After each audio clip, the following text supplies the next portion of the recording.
Okay, guys, in this video we're going to talk about Chapter 3 and get ourselves rolling on our next unit, dealing with measurement and properly recording measured values. So, first thing we want to talk about is qualitative versus quantitative measurements.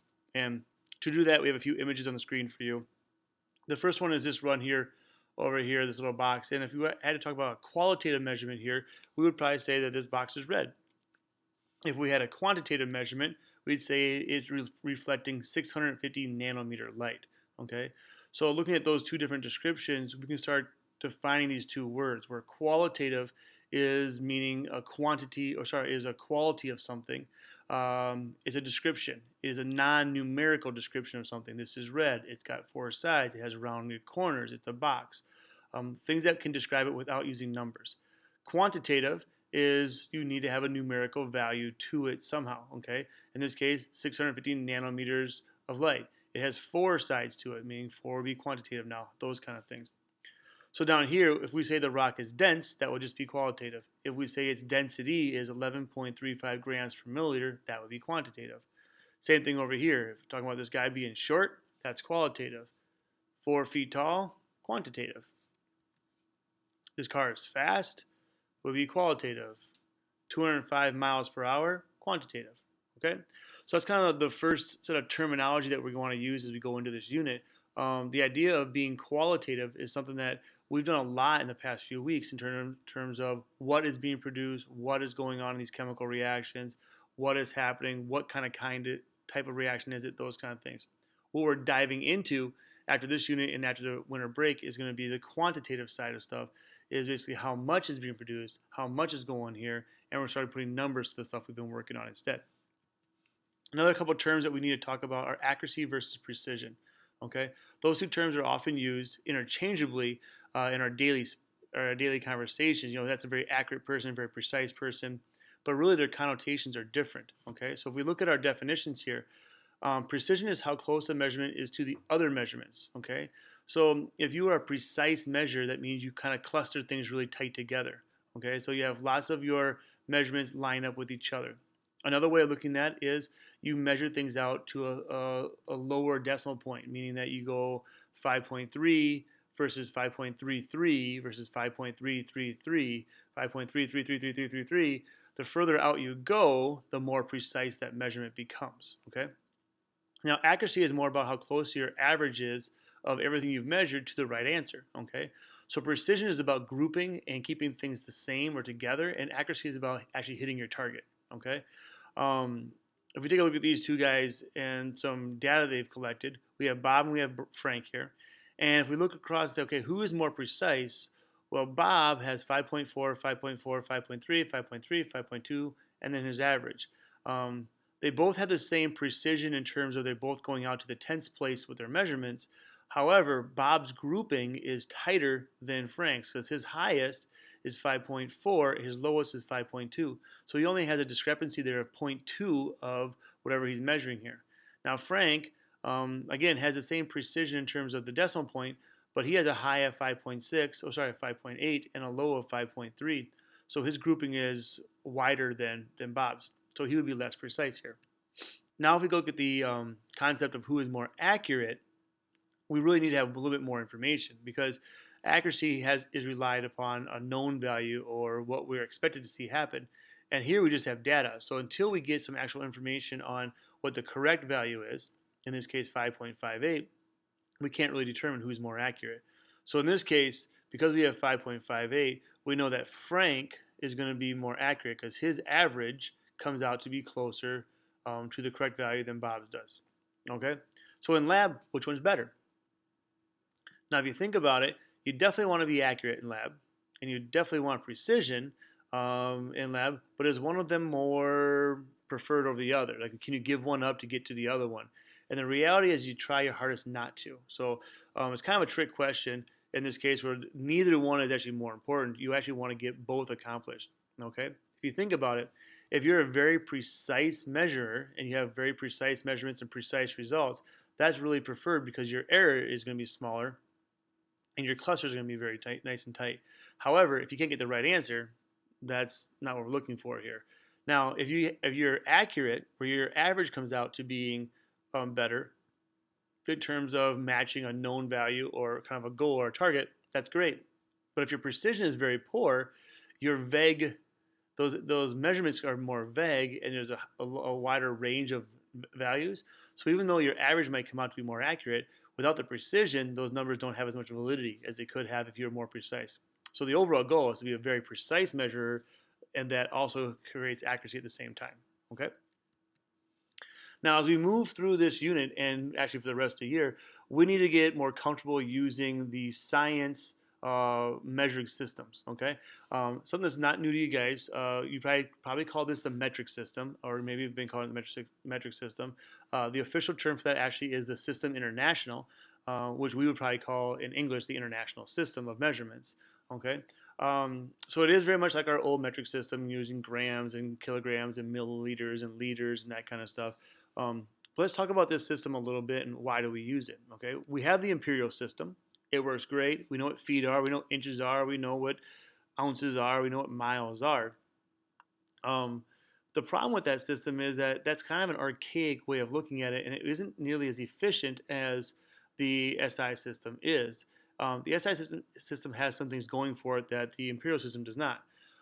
First of all, it's universal. So across our entire world, if you're speaking the language of science, everybody uses this system. So we're all using grams, we're all using liters, we're all using, seconds, we're all using other things that fall into this system as the way that we're going to measure things. So now we can collaborate better with each other. It's all base 10, which means that everything is set up on factors of 10, which makes converting very easy. It also makes the math very easy that we work with these things, and our measurements very easy. Quick comparisons can be done very quickly.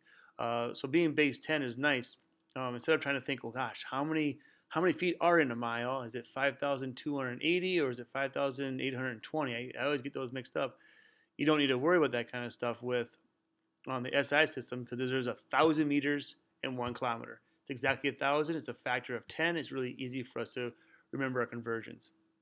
And then the prefixes are the same between all the units.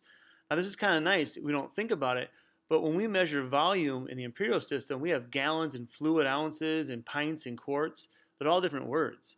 But then you go over to distance and you have inches and feet and yards and miles. It's a whole new set of words again that we need to learn.